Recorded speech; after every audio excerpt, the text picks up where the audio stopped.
Sir இப்போ பொதுவாக ஒருத்தர் ஒரு தடவை நாடி ஜோதிடம் பார்த்தா போதுமா? இல்லை அடுத்தடுத்து அவங்களுடைய வாழ்க்கையில் அடுத்தடுத்த இந்தந்த நேரங்களில் அவங்க கண்டிப்பாக நாடி ஜோதிடம் பார்க்கணும் அப்படிங்கிற ஏதாவது நிபந்தனை இருக்கு?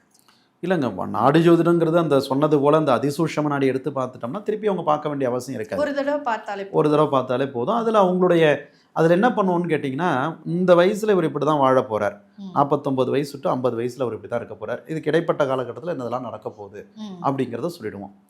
ஒரு 5 வருஷம் கழிச்சு இல்லை 2 வருஷம் கழிச்சு நம்மளுக்கு என்ன பண்ணுவோம், எல்லாமே மைண்டில் நிற்காது இல்லையா, மறந்துருப்போம். சிலது ரெக்கார்டை போட்டு கேட்போம், சிலது அந்த நேரத்தில் நேரடியாக கேட்டால் இன்னும் ஒரு கிளாரிட்டி கிடைக்கும்னு நினைப்போம். அந்தமாரி சமயத்தில் அந்த நோட் புக்கை எடுத்துகிட்டு வந்து அந்த வயசில் என்ன சொல்லப்பட்டிருக்குங்கிறத நம்ம படித்து தெரிஞ்சுக்கலாம். அது போதுமானது.